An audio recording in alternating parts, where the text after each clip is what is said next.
What if I told you the US government has a plan to erase 38 trillion in debt, and it doesn't involve raising taxes, cutting spending, or a dramatic default?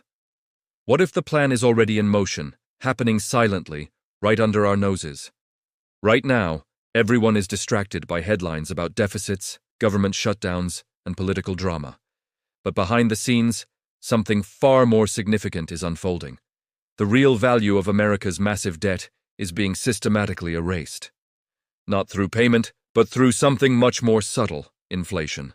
You see, we've been taught to think of inflation as a side effect of economic policy, an unfortunate consequence.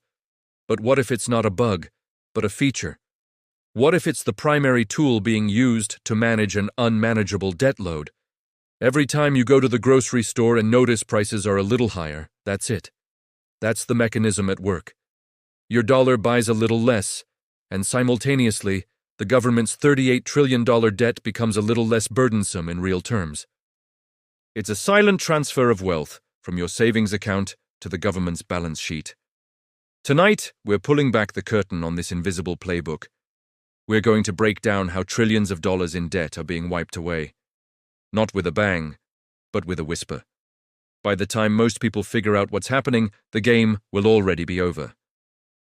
Let's start with a foundational concept: the illusion of paying debt. The United States government doesn't operate like a household. It doesn't save up to pay off its mortgage. When its debts come due, it simply issues new debt to pay off the old debt. This is called rolling over the debt. It's a perpetual cycle that has worked for decades, as long as there are always buyers for new US Treasury bonds. The plan was never to pay it off, but to manage it forever. The problem is, the scale of the debt is now so colossal that just managing it is becoming a monumental task. The interest payments alone are projected to exceed the defense budget.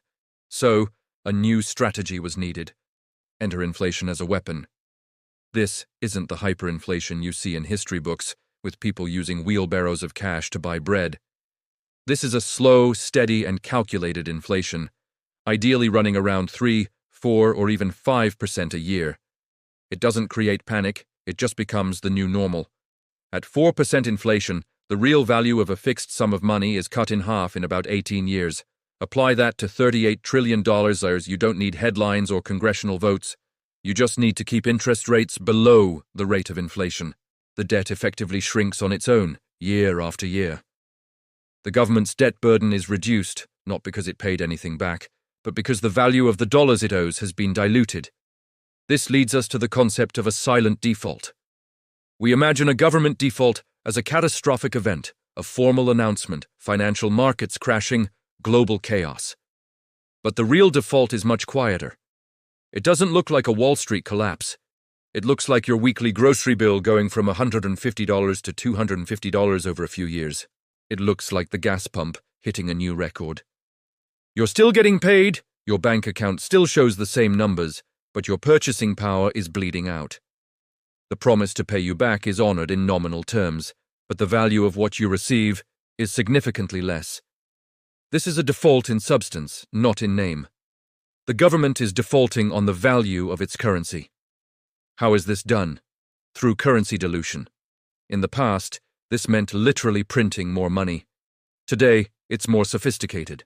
The Federal Reserve creates digital money out of thin air through processes like quantitative easing. It buys government bonds and other assets, injecting trillions of new dollars into the financial system. This massive increase in the money supply, without a corresponding increase in goods and services, inevitably erodes the value of each individual dollar. Think of it like adding water to a pot of soup.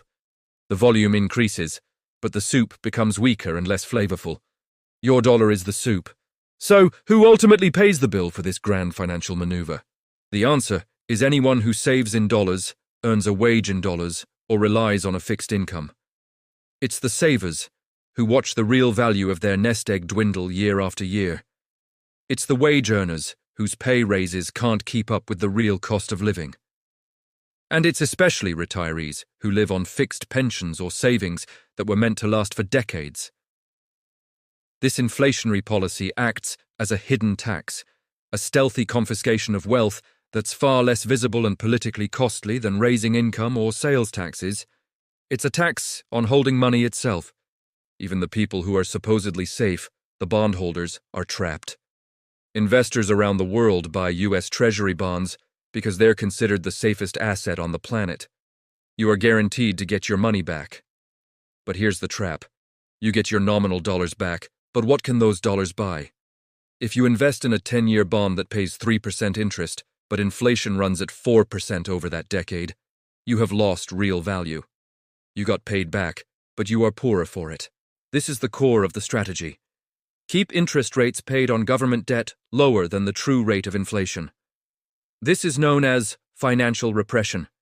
It guarantees that lenders to the government will lose purchasing power over time. This isn't some new, untested theory. History is filled with examples. Look at the United States in the 1940s after World War II, and again in the 1970s. The government had massive debts, and in both periods they allowed inflation to run hot while keeping interest rates relatively low. This combination successfully inflated away a huge chunk of the national debt in real terms. Post-war Britain did the exact same thing. Modern Japan, wrestling with its own demographic and debt crisis, has been a masterclass in financial repression for decades. The playbook is well established, it works, and it's happening again right now on a scale we've never seen before. So, what is the endgame? For now, the system holds together because of global trust in the US dollar. But this trust is not infinite. At some point, savers and international investors may realize that they are playing a losing game. What happens when the world no longer wants to hold a currency that is intentionally being devalued? What happens when trust finally breaks? That's when the slow, controlled burn of inflation could spiral into something much more chaotic. That's when you see a genuine crisis of confidence, not just in the debt, but in the currency itself. We're not there yet, but every year this policy continues. We move one step closer to that breaking point. Given this reality, smart money doesn't just sit still. It seeks to escape the drain. People who understand financial dilution don't just hoard cash. They convert their devaluing currency into real assets, things that can't be printed or diluted away. This could mean tangible assets, like real estate. It could mean owning shares in productive businesses that can raise their prices along with inflation. It could mean owning scarce commodities. The strategy is to move out of assets that are liabilities of the government, like cash and bonds, and into assets that have intrinsic or productive value. The goal is not just to get rich, but to preserve the purchasing power you already have. And this brings us to the final, crucial warning. This entire process is designed to be slow, gradual, and boring. It's meant to fly under the radar. By the time the general public panics, by the time it's front-page news that your life savings have lost half their value, it will be too late. The debt will, in real terms, be gone.